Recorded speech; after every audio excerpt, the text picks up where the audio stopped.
The last time I was up here, I was speaking about the ropes or the chains that hold us back.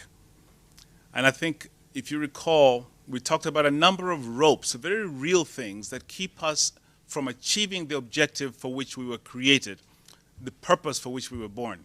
Some of these, I said, were emotional ropes.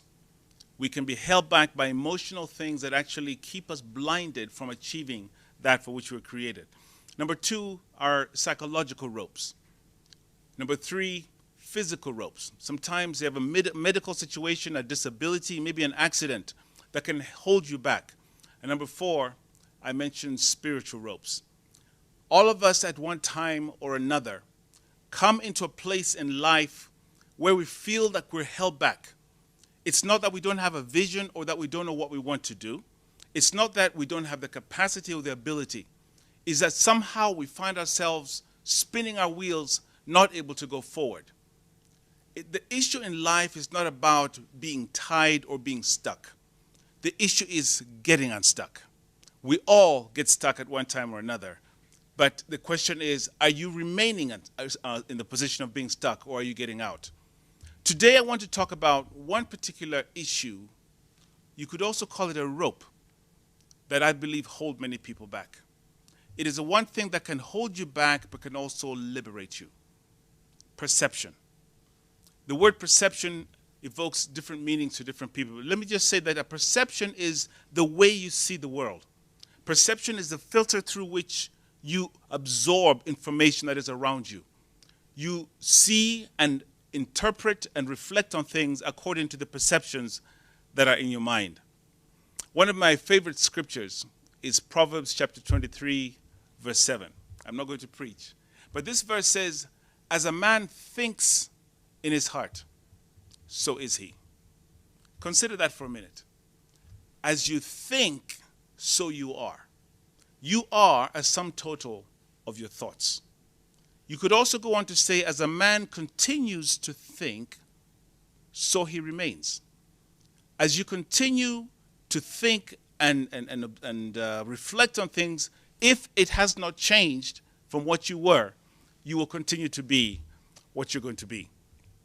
I believe this principle applies as much to an individual as it does to a community, to a country, even to a continent. I happen to have traveled around this continent of Africa. I've had the privilege of working in over 15 countries, Francophone West Africa, Central, Southern Africa, and of course, here in East Africa. One of the things that I would want to say, and I think you would agree with me, is that as you look at Africa, in comparison to other more advanced areas of the world, we could say that as the world has been rushing forward with the forces of globalization, innovation, technology, and all this, to a large extent, Africa has been held back. Africa has not been moving forward in accordance with the potential that it has. And I want to say today that a big part of why Africa has been held back is because of the collective mind of Africa. Africa needs to unlock its mind to believe and to be what it wants to be. Many years ago, I say many years ago, over 10 years ago, I worked in the government of Kenya under President Kimbaki's first government as the chief executive of a program called NEPAD, the New Partnership for Africa's Development. For those of you who remember NEPAD, NEPAD was supposed to be a transition point for this continent. NEPAD was a new vision that was created by a handful of heads of state, led mostly by His Excellency Thabo Mbeki of South Africa. The NEPAD document, or the concept of NEPAD, was that Africa would break away from this donor-recipient relationship that it had had with the rest of the world.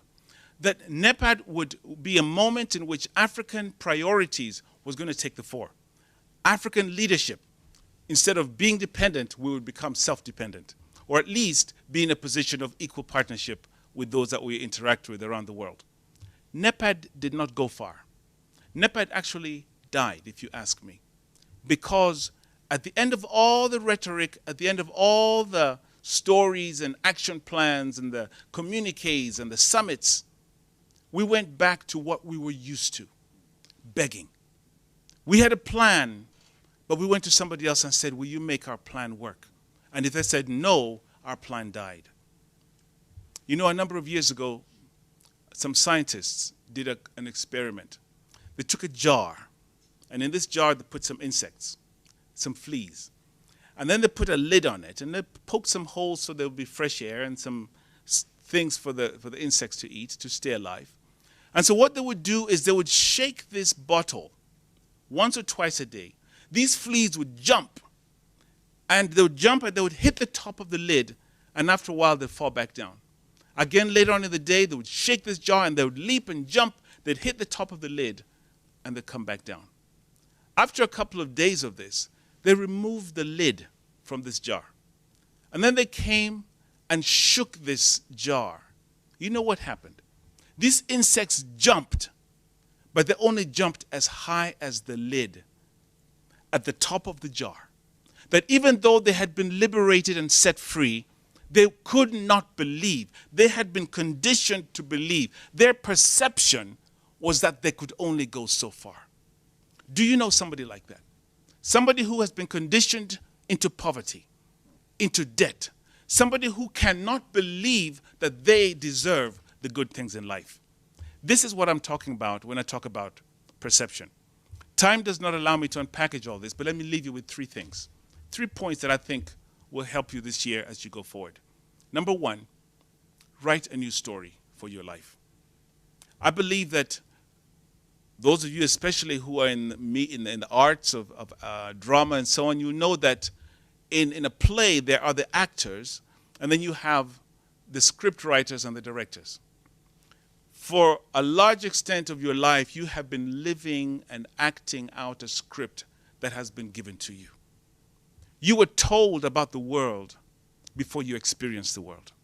You were told about those Luo people or those Kikuyu people. You were told about the good things in life or the bad things in life before you experienced it. Those perceptions have become who you are.